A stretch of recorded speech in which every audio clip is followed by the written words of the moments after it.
What's up, Game Boys and Girls? Big T here, back with another video, and I'm gonna try not to make this too long, although I'm incorporating a few different topics in this one, mainly because I think one of the topics you guys won't care about as much, and maybe you'll watch this video, so you'll be actually able to see what the other topic is about.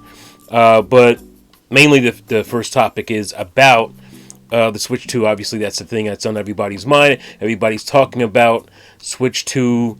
Somewhat rumors. There's been leaks of pictures, photos of the Switch 2, and like it's every time these leaks come out, it looks like somebody took the photo or video with the potato. It always looks terrible. We live in the 2024.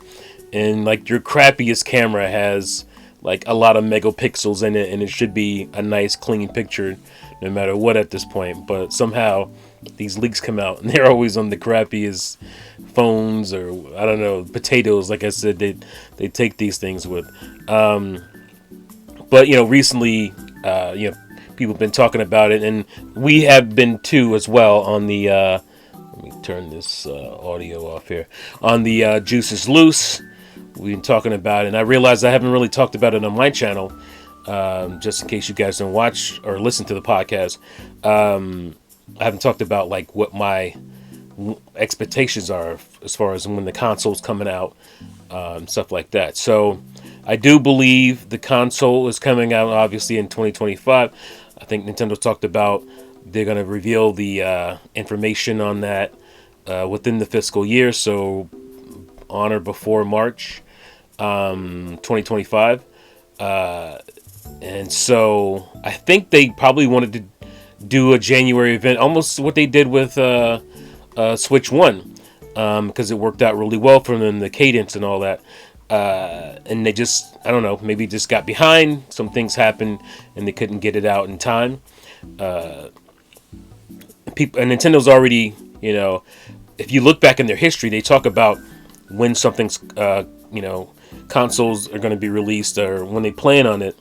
And I remember like the N64 or the Ultra 64 was supposed to come out in like April of '95 or something like that.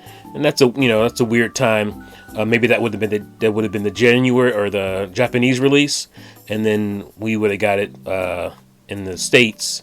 Or in the Western world, we would have got it in, say, fall of that same year. But obviously it got delayed for a year. And so we got it in September, I believe, of 1996. I think that's when it released. But, so I was saying that, my thinking was that, Nintendo releasing a console in April is not a weird thing to them. I mean, they've tried to do it before. It sounds weird to us because we're used to, stuff coming out in the holidays. But consoles have come out at weird times. Sometimes it's hurt, like the Sega Saturn with its surprise launch at E3, I think, of 1994, 95, 94. Can't remember. I want to say 95. At least in the States. It came out earlier in Japan, I believe. But yeah. That didn't work out too well for them because retailers were pissed because they weren't going to get enough units and they weren't ready. They just weren't physically ready in their storefronts. So they got really annoyed by that, and it didn't really help them in the long run. PlayStation trounced them as well as everybody else. So my prediction is April of next year. I think they're going to announce it in February. Maybe they'll do like an event. Maybe they'll announce it ahead of time, say in January sometime. That's a possibility. And they'll actually have an event to like really break the console down and explain it to us. I think it'll be really similar to the Switch, which is fine. If you know my theory on Nintendo, it's revolution to evolution. So the revolution was the Switch. So the Switch 2 is the evolution of that. So it'll probably be more powerful, better Joy-Cons, that kind of stuff, Actually, Wii to Wii U was pretty drastic when they introduced the gamepad. Obviously, it was still a Wii in many ways. They could use Wii controllers and all that stuff, but it was very different. Obviously, also backwards compatible. But yeah, so that's not crazy to me. So I think that's something that will probably happen as far as the timing. I think April seems good to me. I saw another YouTuber mention April after I said it. Not that he got it from me. I'm just saying that didn't seem weird to them either. I forget who that was. But I was I guess I was a little surprised by that because April seems weird. But it's very Nintendo. I don't think they're going to wait till the holiday of 2025.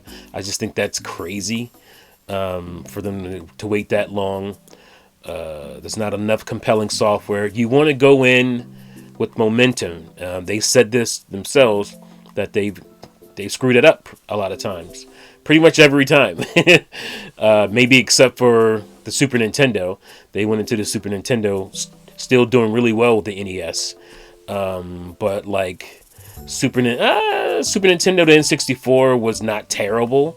But there wasn't a whole lot coming out. There was still some decent games. Nothing crazy buzzworthy.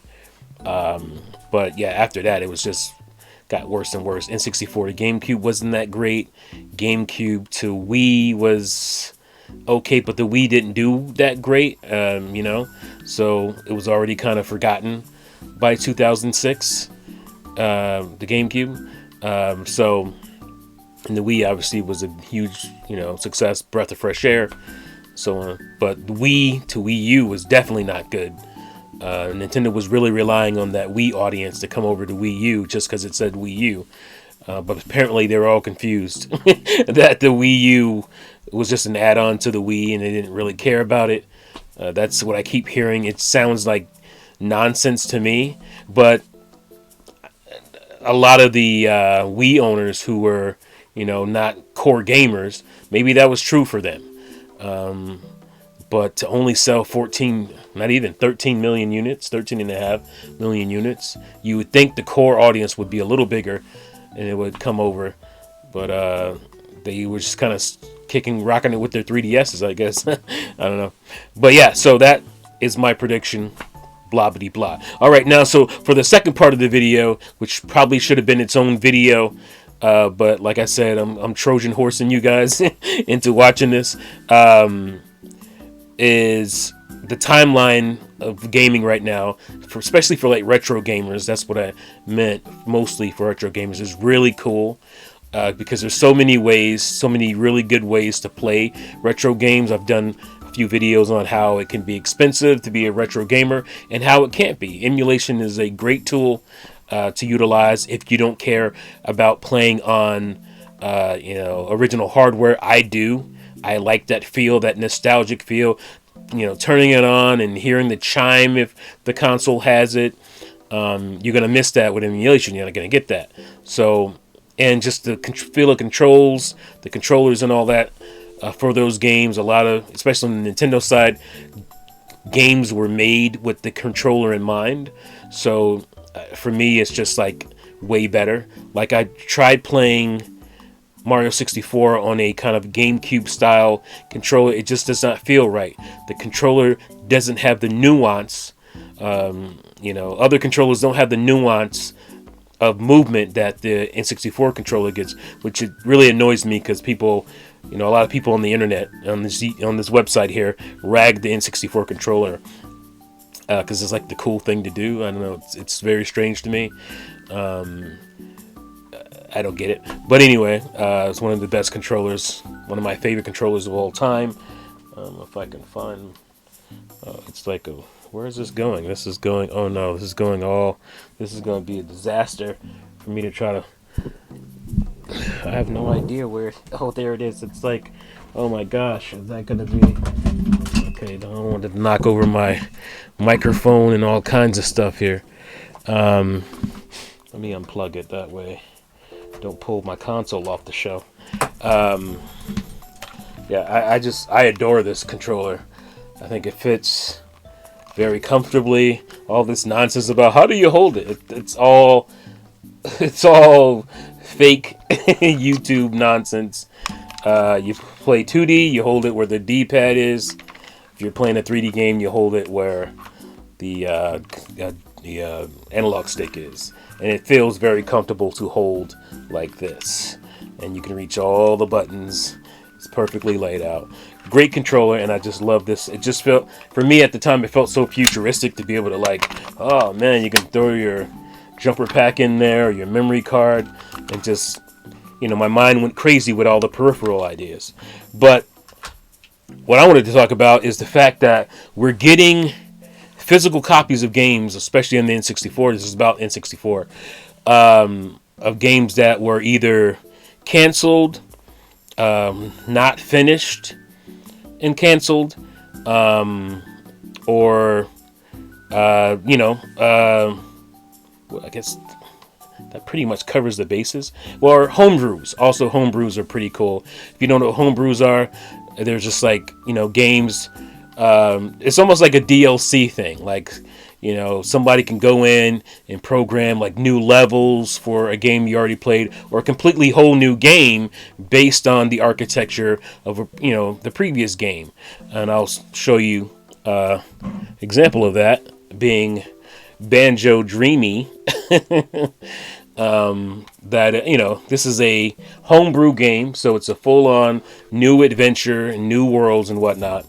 But it feels like like a fan tried to do a Banjo game. It's not quite there, but it's fun enough where it's just like, I love Banjo-Kazooie's franchise so much that I'm willing to play more in those worlds. But not only that, I mean, obviously this is a physical copy. Again, you don't have to buy the physical copy. You can literally just download these things and play them on an EverDrive. Now, an EverDrive is pretty expensive now. I don't know why they're so freaking expensive for the N64 specifically. But you can just download the ROM, play it off your EverDrive. You don't need this. But I like, again, it's a nostalgia thing, or it's just like my physical copy nature. I need... for certain games, I'll do that. For prototypes or games that were never completed and you just kind of want to mess around in them, yeah, EverDrive those. But I think for a full game experience, it's great to be able to play that. 40 Winks is another one. This game was completely finished in the N64. It actually came out on the PS1. I got it recently on the Evercade. My Evercade's not in there. It's over here. Hold on. I don't want to make a mess here. This is the at least the handheld version of the Evercade. So it came out on this. Pico Interactive has the rights to 40 Winks now. So they put out, from them, this it's as official as you're gonna get. Copy, physical copy for your N64 for 40 Winks. And I was actually looking forward to this game. I actually have a VHS that I've shown before, previewed N64 games that this game was on in the preview of the preview production reel, 40 Winks, and the game just never came out for N64 because they just felt like, because the game, I guess it did okay. It was pretty soft on the PlayStation 1, and they just decided they didn't want to incur the cost of making a bunch of cartridges, because that was one of the things that was really tough for developers, is how expensive putting their games on carts were for the N64. So I think it was like 20 years, almost exactly 20 years later. No, it's a little bit more than that, maybe like 22, 23. I think this came out in 2019, if I'm not mistaken. The game finally came out. Oh, no, it would be 20 years. If it was 2019, I think this was supposed to come out in 99. So yeah, that's cool. And it's, like I said, it's as official as you're going to get. But then you also have stuff like Rakuga Kids, which we never got here in North America. I believe this came out in PAL, definitely in Japan. But, I wanted to have a physical copy, obviously. I can't play the PAL version because that one's in English and have everything in English. I think the Japanese one is a lot of it's in English, if I'm not mistaken. But some of it isn't. And So this is basically like the PAL version, but with Japanese sensibilities. So that way it's 60 hertz and not 50. So that's the problem with PAL region games. You can't play those on your NTSC in 64. They will not run. And I've tried. That's how I know. Because I tried to buy, I think Daikatana, I think, was PAL. It was a cheap copy of it, and I didn't realize pretty quickly that it wasn't going to run. But yeah, this is not an official PAL or NTSC. This is like I guess it's kind of a homebrew situation as well, where somebody took the PAL language stuff, put it on the NTSC Japanese version, and just smacked it together and made what basically would have been the North American version of the game. So that is very cool. I think that this one is a big one. Dinosaur Planet. As you guys probably know, Dinosaur Planet eventually became Star Fox Adventures. I was really excited for Dinosaur Planet, and that's the game I wanted. I wanted Rare's version, basically of a Zelda game, with all new characters and stuff. But this version I have, I think they're still working on it. This version I have doesn't have, what is his name? The fox that is in the original one. I can't remember his name right now. I want to say like Tattle, but that's a Zelda. That's one of the fairies, I think, from Zelda, Majora's Mask. Maybe Tattle's the little rhinoceros. I can't remember. But anyway, the story is that Miyamoto saw that character and said that should be Star Fox. He looks like Fox, and so they changed it to Star Fox Adventure and then actually put it over onto the GameCube. But this is the original idea, which I think is way better because they had this swap system where you would play with the Fox character. I can't remember his name right now, and you would play with Crystal, who was not a Star Fox character until this game put her into the Star Fox universe. It was a rare character, and somewhat popular. Crystal is, but you get to actually play as her a lot more in this game, than more intended, because you're supposed to be able to go back between both characters. And but this version actually has Fox in it. I can't remember if they referred to him as the original, the original character's name, or they call him Star Fox, or just call him Fox McCloud. I can't remember. But there's no Star Fox stuff in here other than that. But I think they're working on a version that completely restores the main character.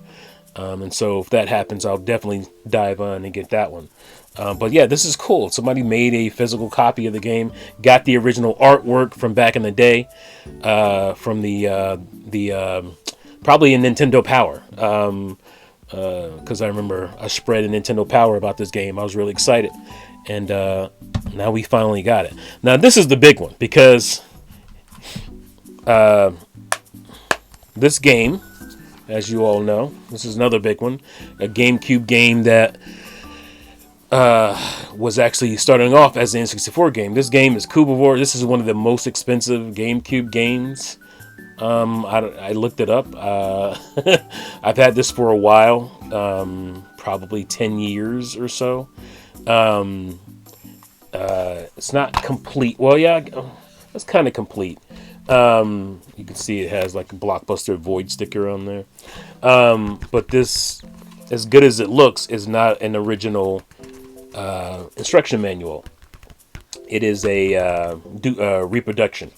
But I wanted it because it gave that complete look. This is for me. This is not something like, oh, I'm going to sell this and try to trick people. No. I wanted to. But this game, like I said, it was produced in really limited quantities for the GameCube, and that's why it's really expensive. And the backstory, like I said, is pretty cool. It's an N64 game starting off. I'm pretty sure I remember seeing this in maybe not even Nintendo Power, it was a different magazine, like a real early promo for it. I thought it was really interesting. It reminded me of Space Station Silicon Valley, where it was kind of minimalist but like quirky gameplay stuff. And eventually recently, within the last couple years or so, somebody somehow made Cubivore for the N64. I don't know if Cubivore came out in Japan. It might have, but this is the English version. So I don't know if they went and demade it using the GameCube code or what.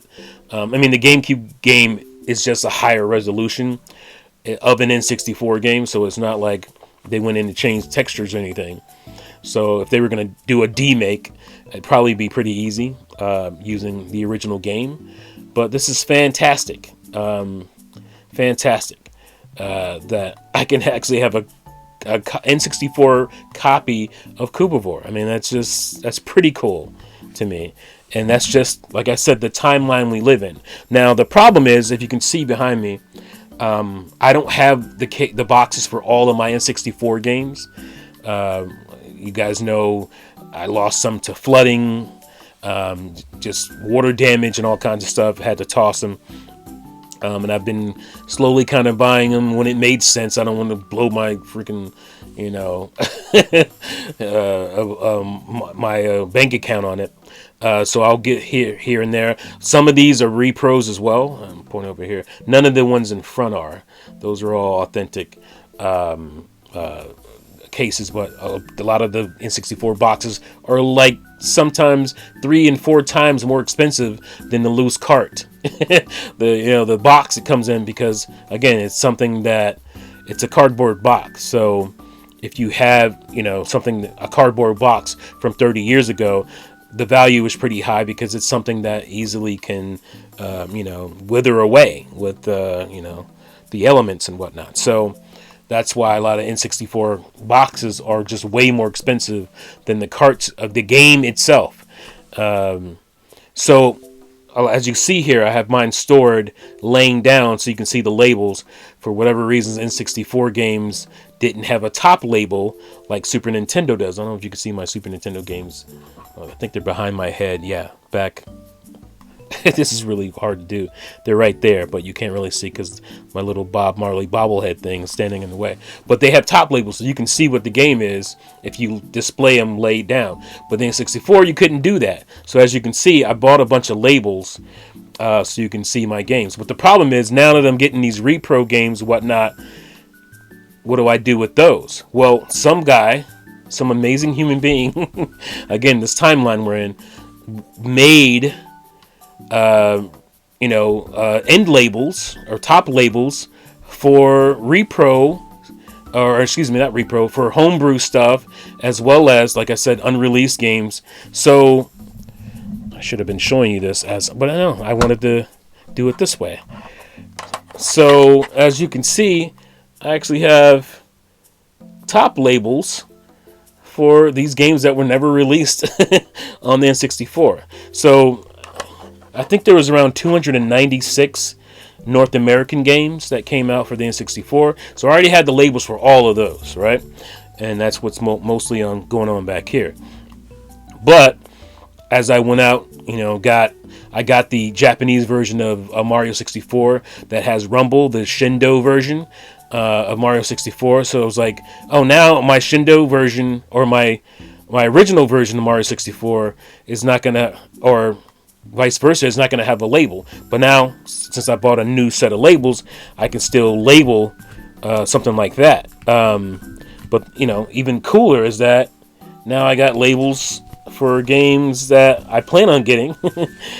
Some, like I said, unreleased stuff, or aftermarket, like Xeno Crisis. That game is on everything. It's literally on every system, even like a toaster.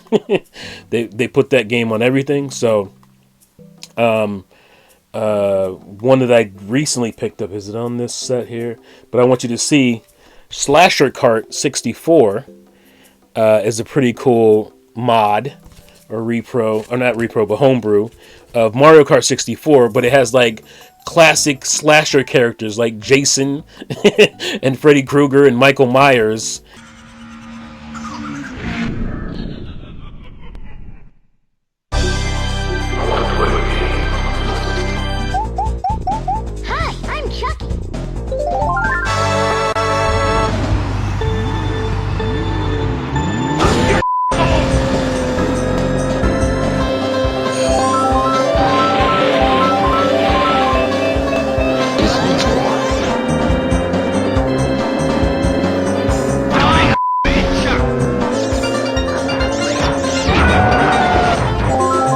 and I'm like, I got to get that card. I got to get that physically.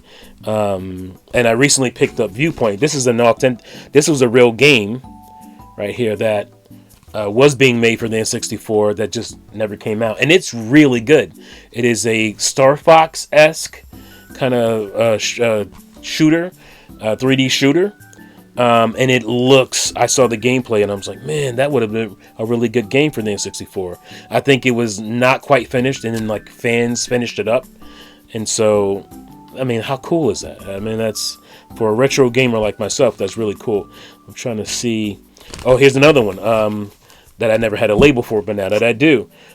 Sin and Punishment. Sin and Punishment. I do have the Japanese copy of Sin and Punishment because you don't really, I mean, I think most of it was in English. Which is so weird because, like, why didn't it release that over here? I guess they just didn't care because it was late in the N64's life. It was like 2000 when that game came out. But now I have a top label for it. And I think there's a English version of Wonder Project J2, which is somewhat, popular in the N64 circles. Oh, yes, this is the one. That is the one I'm really excited for. So Animal Crossing is the game I just bought. I bought a couple of games. So Animal Crossing was another one of those N64 games that went over to GameCube and got obviously if you look at the GameCube version of Animal Crossing, graphically it's not that great. It looks like an N64 game, up-resed. It did actually come out in Japan as Animal Forest. So again, I'm not sure how they got it in English. If they just, again, demade it for the N64. I probably should look this stuff up before I came on here. But so they give you both. If you have Animal Forest, if you want to keep that labeling, you can. But Animal Crossing is the version I bought. I think they have both. Only Animal Forest ones I've seen are all in Japanese. So maybe they're just giving you the option to put the original name on it, or at least the Japanese name on it. These are two that I'm very happy to have as well. These two. This is Custom Robo V1 and V2. I thought I saw like English versions of them on somebody's channel, and I'm like, I want an English version, but both of mine are Japanese. But I'm still happy to have those. Obviously, I want the end labels for those. And, I mean, there's crazy stuff on there. Like, they have Flappy Bird for N64. There is GoldenEye X. There's GoldenEye with Sonic characters. These are all homebrews. Goldfinger 64. I'm actually going to buy that cart because that's very interesting to me. Here's another game, Dragon Sword. That's an unfinished game that I'm going to get, that the fans are fixing. Glover 2. Is there a Glover 2? Did that actually happen? It must be, because I've seen footage of Glover 2, and I've seen the cart for Glover 2 for sale. So, obviously, that's the homebrew. But I don't know if Glover 2 was another one of those games that was, developed and just never came out. I don't remember that being a thing, but it's very possible. And another one that's a homebrew that I'm gonna most likely get is this one, Portal 64. When I saw them working on that, I was like, no way. And it's just amazing. It's Portal, but obviously a demake for the N64, and I'm like, I gotta get that. You got stuff like Mario Kart 64 Deluxe. I don't know a lot of this is the type of stuff that I wouldn't buy a cart for. I would just download it for EverDrive, because there's just way too many. There's crazy stuff. They got all the Pokemons, blue, gold, pink, dark energy, green, yellow. It's crazy. You can. I don't know if there's carts for those. Etsy is mainly the spot where you get that stuff from. Sometimes they'll pop up on eBay. I've got probably 4 or 5 of them from eBay. But Etsy is where you definitely find most of these.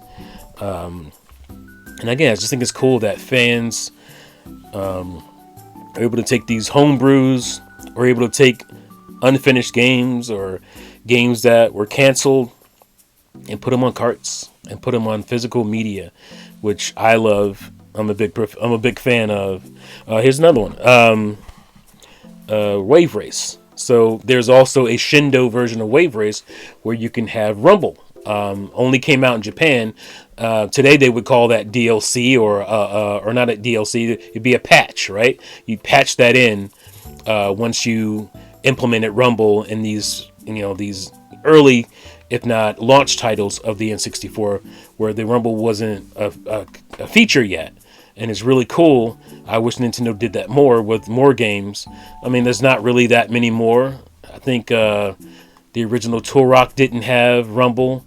That would have been cool to be able to have play original Turok with Rumble. I mean, you can now. You can play the remake or whatever, or remaster. But I want to play it on the N64. So I wanted to be able to feel those waves, the crashing and all that stuff. And so now I'll have an end label for the Shindo version. I don't have a top label, I should say, for the Shindo version. I took the top label that I had, the original labels that I bought, and I put that on the Shindo version. And now I have a label for this version, and it's different. Like on mine, you can't really see it from here, but they're kind of like the little red area here instead of yellow. So I'll know the difference just by looking at those labels. But yeah, I mean, a lot of cool stuff came. This guy, cool stickers that came with these labels and whatnot. This is one I really like. Achievement unlocked, left the house. That's pretty funny. And there's a lot of little cool stickers I'm going to throw on my laptop. Especially that. I mean, come on. That's N64 Lite right there. And there's the logo and all that good stuff. But yeah, man, I think this is very cool that I live in this timeline where I can get these games that I remember reading in magazines and being really excited for, like Dinosaur Planet. I was super excited to be able to play Dinosaur Planet, but it never came out. And now I can play it, I mean, I could always just have downloaded the ROM, but now I can play it where it felt like I'm playing it on my N64 back in the day. And that's just very cool. Especially this bad boy, like I showed you earlier, 40 Winks. Again, that game I was anticipating that just never happened. And also, I haven't gotten it yet, but this is also on my list. Master Quest for Ocarina of Time. So that was, I think it was first year of Zelda, and it was supposed to come out for the 64 DD. And it was basically like, you know what the Master Quest is now. It's just like, this the same adventure, but everything's different. Every stuff has changed and moved, and so all your muscle memory for the game is going to be completely. I never played it. I own it for the GameCube. I can't remember if I got it because of a pre-order, I think, for Wind Waker or something like that, or something else. It was definitely for a pre-order. I'm sure I didn't pay for it. So it came with a pre-order for something. But yeah, the Master Quest is on the GameCube, but it never came for the N64. But now I can buy the cart of just the Master Quest and play it on the N64 originally, where it feels right. I never beat Ocarina of Time on my GameCube, even though I own the game. It was, like I said, it was a pre-order bonus. Because it just never felt right to play that game with a GameCube controller. It's not made for that. It is made for, these C-sticks and trigger. And the game was made with this controller in mind. So I get to play like that. But yeah, that's my video. Hope you guys enjoyed it. Maybe I overthought the fact that maybe you didn't care about this stuff as much as the Switch 2 stuff. So I just threw it all together. But you guys seem to like the longer videos anyway, so hopefully you watch this one. But yeah, that's my video. Let me know what you guys think in the comments below.